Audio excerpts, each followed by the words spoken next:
Welcome to another installment of This Is Not Normal on the Political Drain podcast with Drill Sergeant Doug, aka Admin Doug, a U.S. Army veteran, teacher, musician, and family man from Jamaica, now fights for justice and democracy through commentary and humor.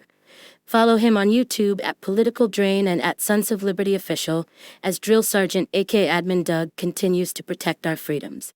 What's up, YouTube? Drill Sergeant here. And Donald Trump is in the Epstein files because he's a predator. He's a child predator. Him and Ghislaine Maxwell used to diddle kiddies and throw them away like trash for fun.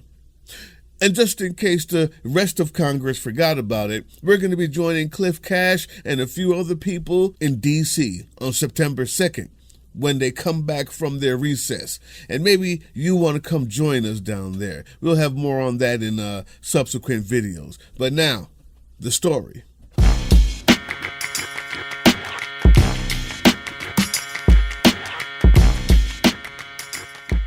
Oh boy, YouTube. Slap me with a biscuit and call it breakfast because we're going to spread some joy today. This news is just as sweet as sourwood honey coming straight out of North Carolina. Huh? What? That was good. I'm not doing it again, I'll tell you that much. Now, many of you know that on July 29th, in a very rare grow a spine moment, especially for a Republican, Senator Thom Tillis stood on the floor of the U.S. Senate and announced he was retiring, people. He would not be seeking re-election. Now, just a couple of days prior to this decision, he gave a fiery speech on the Senate floor opposing the Only Billionaires Benefits bill. You know the one that takes away every good thing Americans have unless you're a billionaire. No more hospitals, Medicaid, that type of thing. Yeah, that one. So I'm going to give him a little bit of credit for that because he did it. He actually did it. And he brought the receipts. Before publicly opposing Trump's Only Billionaires Benefits bill, Senator Tillis has contacted 3 different analytical groups in North Carolina. One group had a Republican bias, one group had a Democrat bias, and the other group was supposedly independent. He also contacted North Carolina's newly elected Democratic governor's office, Josh Stein's his name, for the analysis from him. All 4 reports, YouTube, came back the same. 650,000 people in North Carolina would lose their health care coverage. 650,000 people in one state. That was a bridge too far. Now, I say a smidgen, a small amount of credit because he did oppose the bill. Now, that was a thing that was overboard, not the convicted felon, right?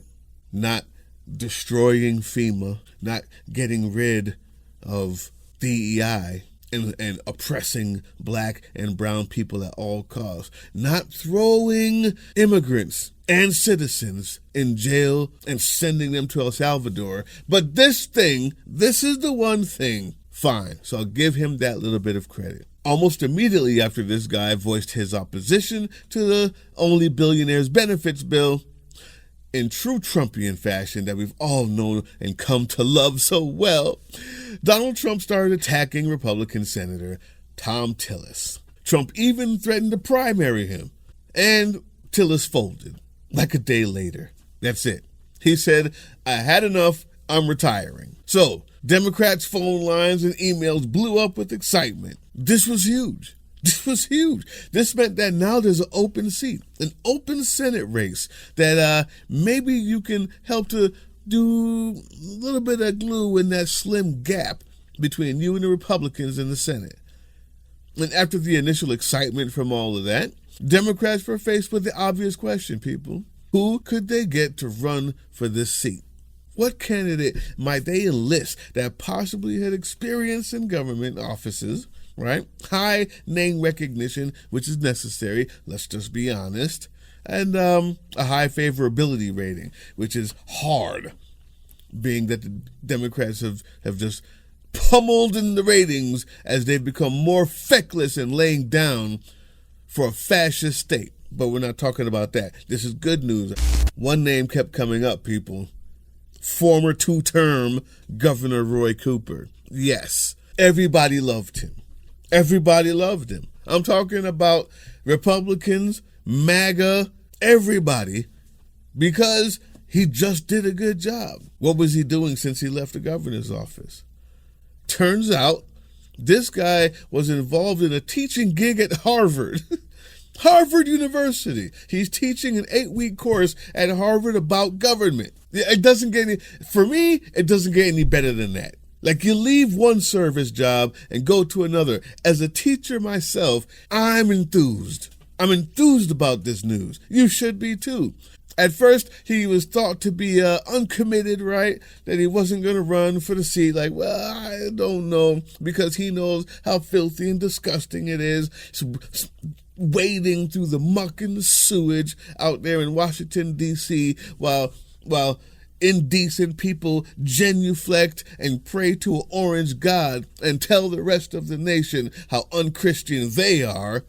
I understand it. He was hesitant. But while the North Carolina Democrats may have felt somewhat disappointed, that name kept coming up. That name kept coming up, people. The excitement was real. It was palpable.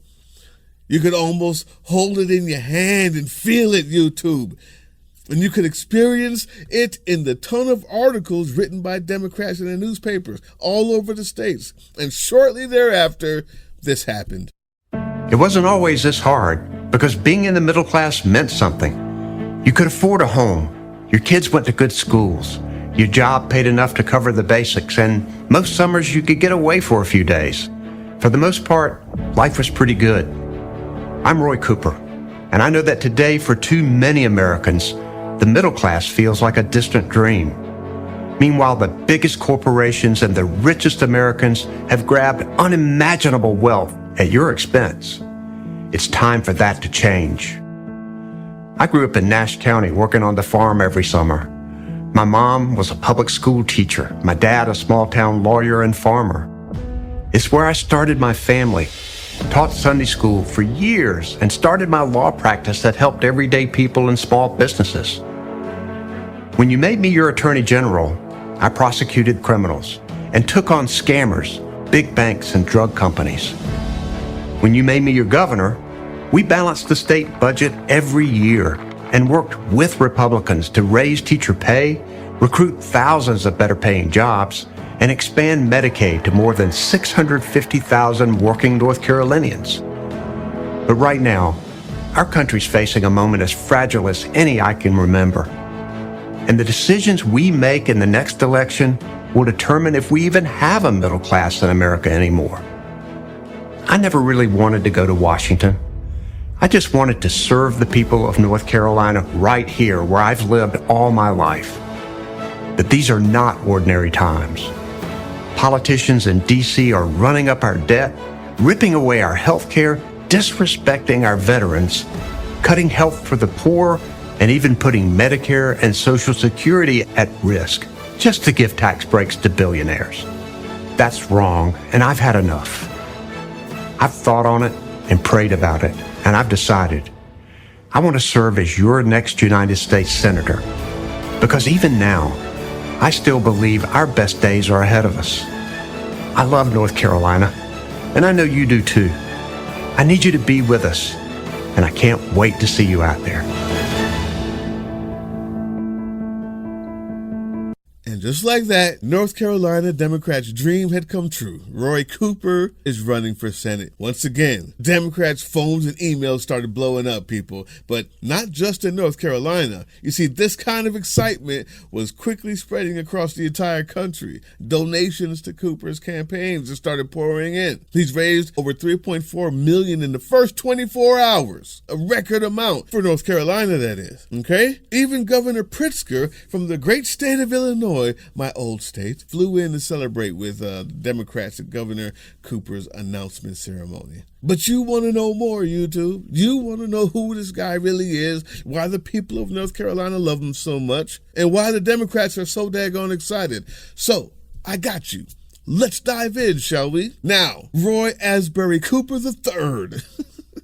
He was born and raised in Nash County, North Carolina. His mother was a school teacher. His dad, an attorney and a farmer. And it don't get no more down home, white bread, just good old fashioned rural community guy than that. You can't fake that. His life was spent getting good grades and working on the farm. And you can't make that type of stuff up. You cannot feign that sort of work ethic. And you see it in how he works today. You see it in how he presents himself today. So it's not like, oh, I'm just using this for political purposes. And authenticity is what wins races right now, in a true sense of what they call family values down there. And make no mistake, we're not talking about the type of family values that thinks that Trump is a family man, but Biden somehow is the devil. That's not the type of family values we're talking about. We're talking about actually valuing family. Not the type of family values that thinks touching kids when they're alive is okay, but aborting them before they're born to help the mother is against God.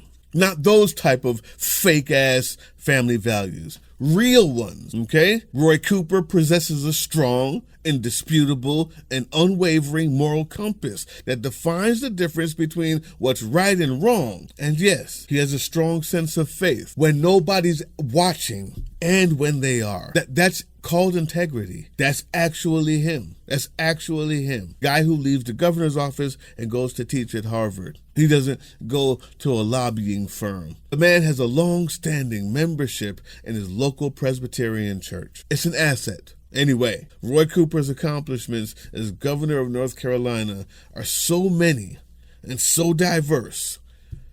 It's difficult to know really where to begin, you two. But let's start here. Let's start with his successfully negotiating the Medicare expansion, right? In Georgia, when the expansion came, they decided not to do it, leaving millions on their own that were actually ready to be paid for by the federal government, just to prove the black president wrong. On the other hand, Roy Cooper negotiated the expansion and gave 600,000 North Carolinians health care coverage.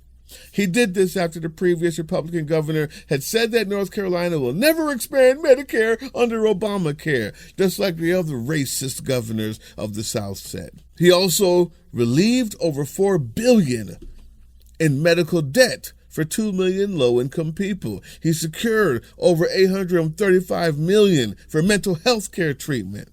He began Healthy Opportunities pilot program. He raised the teachers' pay by 19%.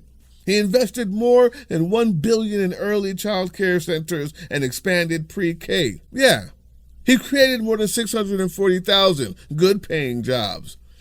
Because of his leadership, people, North Carolina has been named the #1 state in which to do business 3 of the 4 years. His clean energy initiatives helped create jobs and made North Carolina more energy independent. Roy also negotiated the repeal of HB 2, right? That's the bathroom bill. The bill was so horrible to the LGBTQ community, folks, that the NCAA had to pull their Final Four basketball tournament out of North Carolina, costing the state billions of dollars in lost revenue.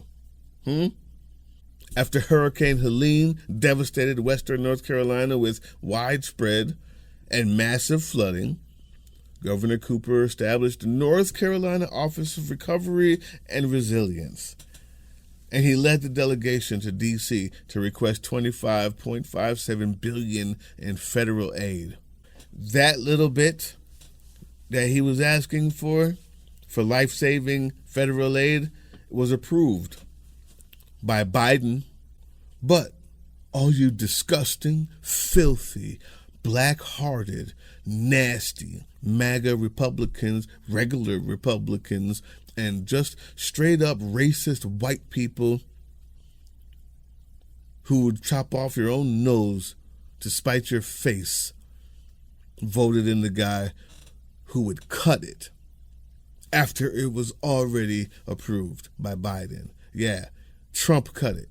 He eliminated the FEMA money that was allocated to help North Carolina pay for debris removal as well. So when Donald Trump landed at the Asheville airport in Jeffrey Epstein's plane, and he spoke in front of only about 100 people in, what is it called, Swannanoa, North Carolina, he told the people of Western North Carolina that help is on the way. Then he cut the aid that was already allocated, the Roy Cooper aid. You know, the one that Roy Cooper got for you. Trump cut it. Biden approved it. Trump cut it. MAGA, racist, immoral, indecent Republicans, you did that to yourself. And the way you get this type of stupidity in people's votes against their own self-interest is because they're stuck in a bubble. They're stuck in a bubble. We can't do that. We can't do that. That's why, actually, I use ground news when I'm doing just about any story. Ground news has very quickly become one of my most prized resources, my go-to even, because I get to find out what stories are not covered by the blind spot feature, which I love. But not just the blind spot feature. Any of these stories that I bring up, I can see what either side is saying about it. I can also see who's paying for those headlines. It tells me who owns the publication, which also lets me know who they're writing it for. Many times, none of that is for us. But understanding the context helps us understand the story. Ground news is absolutely one of, if not the best way to know that you've gotten every side of a story and that there's not enough spin in the world that could have you misinterpret it. And everybody else has to pay for your stupidity and ignorance. Anyway. This is a good video. It's a good video. One more minor but noteworthy accomplishment by Governor Cooper that I want to mention here.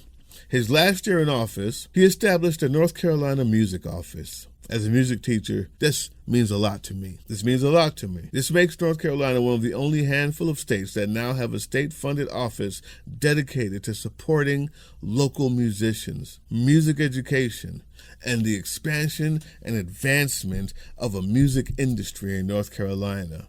You kidding me? This is just one of the many ways that Roy Cooper has supported the diverse culture and the arts of a people who have a diverse culture, especially in the arts.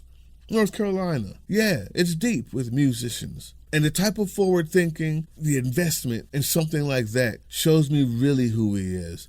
Not that I was born on the farm, the white Wonder Bread stuff. Not just the getting money while, the orange man cuts it. Not just all the things he did for the healthcare and the everyday lives, bringing in the jobs, blah, blah, blah, blah, blah, blah. Everything is pitch perfect. But when a guy does that, when a guy cares as much about the culture as he does the financial well-being of a state, that shows you who he is. That tells you how he's thinking. And that's the reason why we're excited. We're excited because he's real, because he's genuine. These may sound like tropes to you, but in the political landscape, they sound like winners. And that's what we need as Democrats.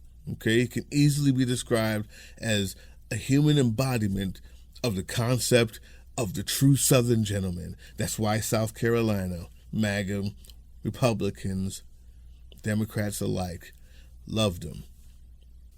And now, with him throwing his hat into the race, the North Carolinians are going to have an opportunity to be privileged by his leadership yet again. So let's look at this race. First, Roy Cooper starts this race with a 6-point lead over his Republican opponent, Michael Whatley. And that's according to the first Emerson College poll. Roy Cooper is a household name in North Carolina, right? Everybody knows who he is. Most people have never heard of Michael Whatley. And that 6 points is a big hurdle to overcome. Also, the same poll shows that the people of North Carolina have a 51% favorability of Roy Cooper. 51%. And only 33% have a negative view, with 13% unsure and 3% unfamiliar with him. And those are just the people who were either too young to remember or too stupid to fucking care. Whatley has a 17% favorable view. 16% unfavorable, and 30% are unsure who he is. After this poll, we can already see the attack ads from Republicans coming out against Roy. All right, you know you can. What they're gonna paint him as woke. They paint him as he's woke, and since nobody knows what that means, it works with dumb idiot Republicans. Somebody says woke, and they go, "Yeah, sound about right to me." Don't be mad at me. Stop doing it, and I won't make fun of you. You're the guy who voted in the bum who took away your own Helene care and your own FEMA response. Stop doing it, and I won't make fun of you. Anyway, that woke stuff is gonna work on the stupid people for sure, and they're gonna pay a lot of money in there. But I say the way that you respond to that, which I'm sure a smart guy like Cooper is gonna do, is 640,000 new jobs in North Carolina under him, 600,000 additional people on health care in the state. And if that's called woke, give me some more of that. That's how you respond to it. And that'll work because it's already worked before. The Republican attack ads against Cooper are the same thing we've seen for years. Woke, woke, woke. He's a liberal socialist, communist. Bullshit, bullshit, bullshit. His policies hurt the people. They're lame, they're weak, and they're lost with that. But they don't have anything else. Republicans should be ashamed, and Cooper has defeated them already. It's tiresome. We need Roy Cooper, people, and not just for North Carolina, for the entire country. If North Carolina can deliver this seat for the Democrats, we hold a much better chance of taking the majority in 2026. And I don't have to explain why that's a good thing. If you're watching this channel, I hope, and you made it this far. So if you like what you see and you want to help, please go to Roy Cooper for North Carolina. Find his official website. Volunteer. Donate. Donate whatever you can. Matter of fact, do anything you can to help. Do anything. The race is predicted to be the most expensive Senate race in U.S. history, and that's only because the one after that's going to be more expensive. This is how it's going. That billionaires benefits bill, they're benefiting, and they're going to spend whatever they have to keep it. So we've got to work hard. We've got to fight hard. We need everybody, and we can bring this home, YouTube. We can bring this home. We need everybody. I want to start with a couple things. I got some new members on the channel. Thank you guys so much. Everybody's getting a shout out on my next video, probably on Wednesday. And we got new members on Patreon, helping to donate there. Thank you so much. We got something special coming up. Something very special coming up tomorrow on Native Americans, Lakota Nation to be specific. But I want all of you to think about how you can help on September 2nd. We're going down to D.C. and we're going inside of the offices of the government with pictures of Epstein and Trump and put it in their faces and ask them what are they doing about this on the day that they get back from their vacation. We're going to remind them with bullhorns that we've not forgotten. We're not letting it go. It's important. We need them to know we're not letting it go. There's also something happening on September 1st. I'll give you more details about that, but you can go to flareusa.org, FLAREUSA.org, and see what they're up to, September 1st. But we're doing this, y'all. Everything we can. Last but not least, we're not going to be able to be on YouTube forever. Maybe not. We might. But most likely talking like this, we won't. So go to twitch.tv/politicaldraindigital. Twitch.tv/politicaldraindigital. That's where we're putting our second basket of eggs in, right? For right now. So when it's too ridiculous to stay on YouTube, or when we get kicked off, we'll be viable somewhere else to give you this type of information that you need to know. With that being said, whatever you do, remember, tomorrow we fight. Hey, yeah, you. Before you click away to watch someone unbox a tactical toothbrush, let's talk about something real. Political Drain isn't just another content mill. We're a digital front in a very real war. Not with bullets, but with ideas, with action, and with solidarity. We pair urgent news with critical education. And we build community around actual resistance, not the hashtag kind, the kind that moves. But here's the thing. None of this is free. It isn't. Behind every video is time, labor, research, and some weird guy asking if we're going to pay the hosting bill. And yeah, some of that money goes to things we can't necessarily say out loud. If you know, you know. Let's just say our special ops aren't Call of Duty LARPers. They're people making real moves to protect, uplift, and organize. You're not just funding a channel. You're funding a resistance network in a world where capital still calls the shots. Unfortunately, in a system built on artificial scarcity, even mutual aid has a price tag. And if we want to grow, if we want to win, we need your help. We need your help. So if you've got even a few bucks to spare, toss it our way. It's not for ads. It's not for merch drops, but for people making moves in the shadows so others can do it in the light. It's just us and you. So fund the mission, fund the fight, fund the future, because nobody's coming to save us. We save each other. That's how this works. Follow us on all these things you see here, and our link tree is in the description. Maybe even get some merch.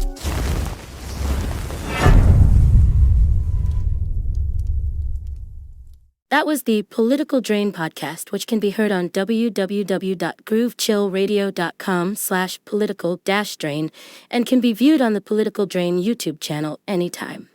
Once again, thank you for listening to Groove Chill as we resist fascism in any form, pursue democracy, peace, and love.